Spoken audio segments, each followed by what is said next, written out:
Hello everyone, আমি সুচন্দ্রা। আমার নতুন একটা ব্লগে তোমাদের অনেক স্বাগত। পুরো ব্লগটা দেখো, আশা করি ভালোই লাগবে।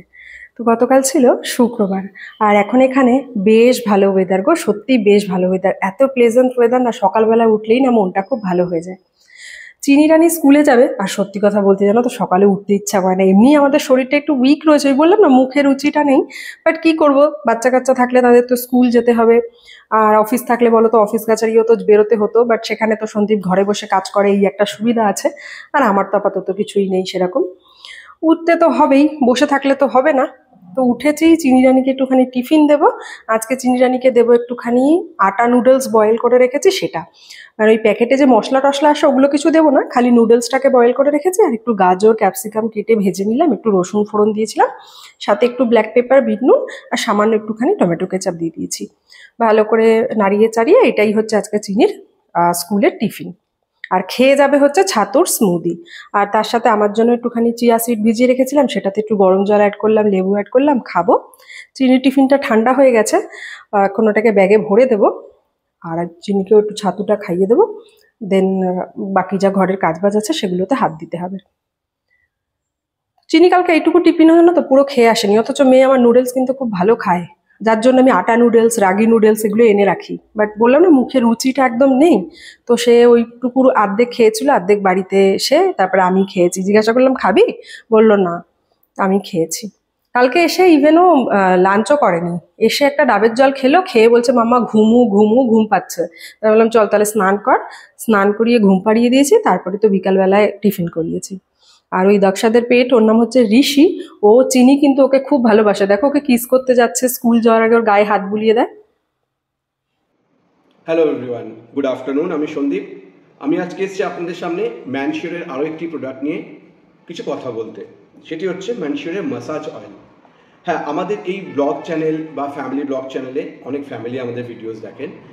আমরা তার মধ্যে এই চ্যানেলে আমরা ম্যানশিওরের এরকম কিছু প্রোডাক্ট আপনাদের সামনে নিয়ে আসি।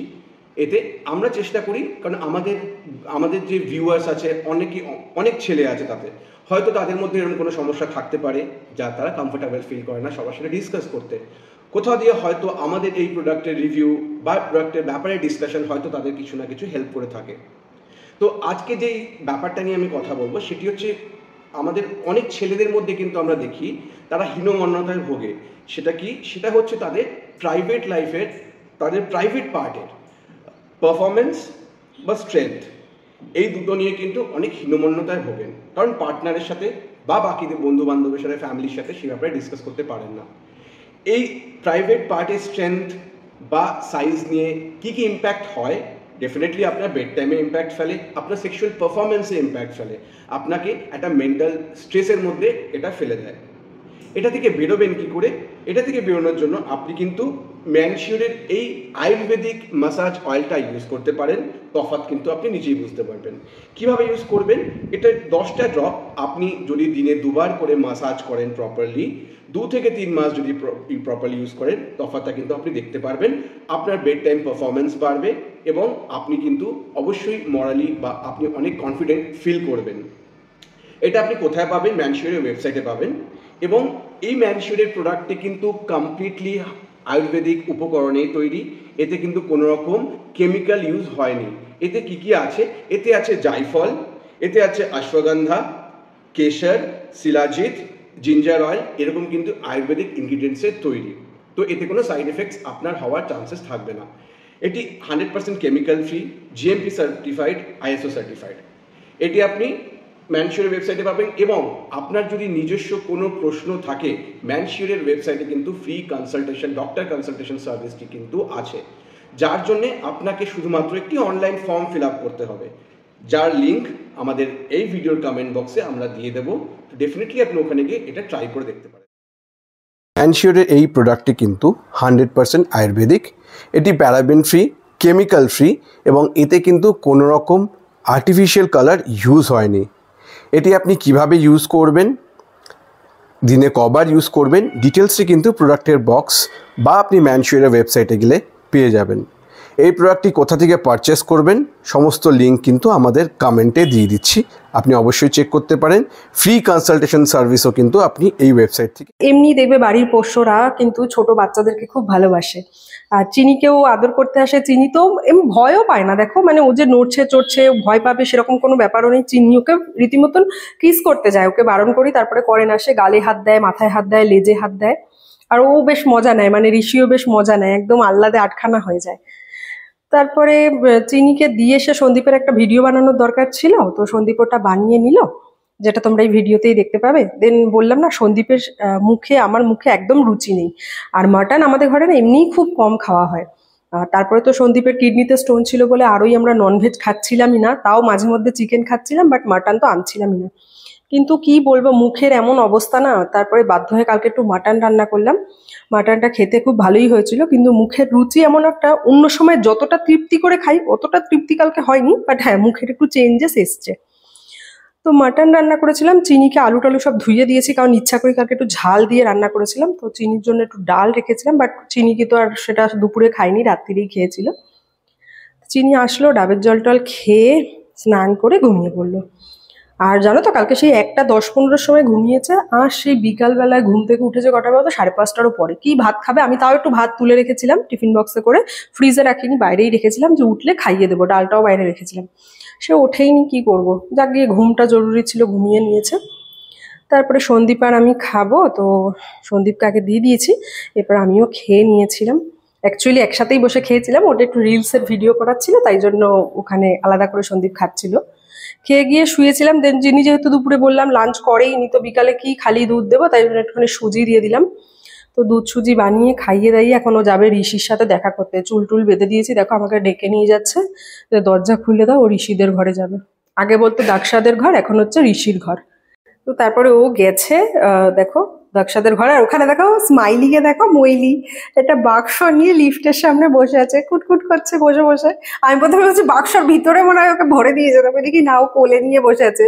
স্মাইলি ছোট্টখাট্টো, তো আমি ভেবেছি মানে বাক্সর ভিতরে ওকে কেউ মজা করে ভরে দিয়েছে। তো চিনি যেহেতু ওদের ঘরে গেছে, আমি আর সন্দীপ একটু সন্ধ্যেবেলায় চাটা খেয়ে নেবো। আর এখন দুদিন ধরে একটু লাল চাই খাচ্ছি আদা দিয়ে, বেশ ভালো লাগছে। তো ওটাই আর কি খেয়ে নিই চাটা। চিনি থাকলে চা খেতে গেলেও আমরা যা খাই সেটাই ও চাই, কিন্তু দুদিন ধরে বেচারির, বলছি না কদিন ধরে বেচারির মুখেও রুচি নেই। আমরা যদি কিছু খাচ্ছিও সেটাও চায় না, অন্যদিকে মুখ করে থাকে বা নিজে খেলে।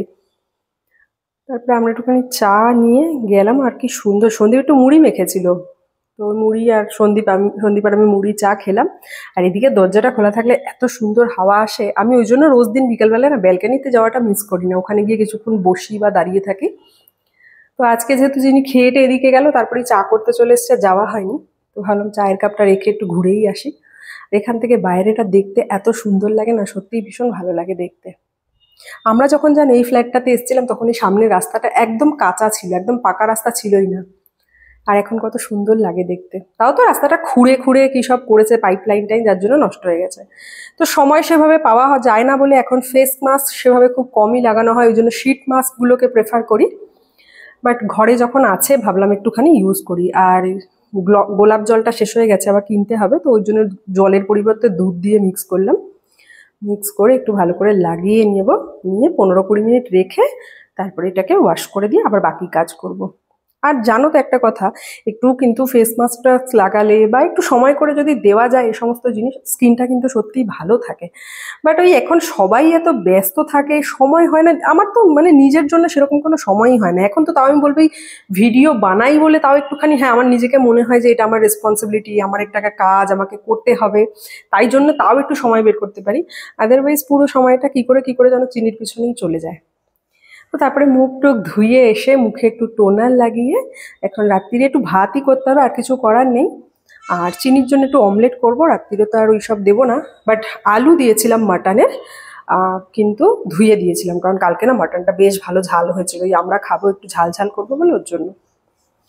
সন্দীপেরও কুলুত্ত কলাইটা ভিজিয়ে রাখলাম, আরও 1-2 মাস সন্দীপ কুলুত্ত কলাই খাবে, তারপরে বন্ধ করব। আর সন্দীপের মেডিসিন কিন্তু বন্ধ হয়েছিল প্রথম 1 মাস, যখন কিডনিতে স্টোন ধরা পড়েছিল সেই সময় 1 মাস মেডিসিন চলেছিল। এখন অলমোস্ট 2 মাস হয়ে গেছে মেডিসিন বন্ধ হয়ে গেছে। ডাক্তার ইউএসজি তো এখনো করতে দেননি, বাট বলেছেন যে মাঝখানে যদি কখনো ব্যথা হয় তাহলে ওনাকে জানাতে। তো টাচুর 2 মাস হতে চললো, এখনো কিন্তু কোনো ব্যথা, হয়েই গেছে 2 মাস, কোনো ব্যথা ট্যাথা কিছু নেই। আর এখনো আরো 2-3 মাস কুলোত্তকলাই খাবে, তারপরে ওটাকে স্টপ করবো। আই গেস এতদিন আর মেডিসিনও খেয়েছে, তারপরে জলও খায় অনেক, লেবু টেবু এসব খায়, স্টোনের প্রবলেমটা আই গেস নেই। স্টিল আমরা তাও এখনো খাবার দাবার অনেক ব্যালেন্স করে চলি, প্লাস জলটা তো সন্দীপ বেশি খাই, আর কুলোত্তকালাইটাও খাচ্ছে। তারপরে চিনি এসছিল, ওর সাথে বসে বসে সন্ধ্যেবেলা ওকে একটু, এখন এগুলো আমি লিখেছি, ওকে লেখা শেখানো প্র্যাকটিস করছি আর কি, স্ট্যান্ডিং লাইন, স্লিপিং লাইন, এ সমস্ত যেগুলো আর কি স্কুলে করায়, কারণ আস্তে আস্তে শেখাতে হবে, কোনো প্রেশার দিচ্ছি না, বাট শেখাতে তো হবেই। তো এইসবই করছিলাম। এই ব্লগটাকে এখানে শেষ করি, আবার নতুন ব্লগে দেখা হবে। তোমরা সবাই খুব ভালো থেকো, টাটা।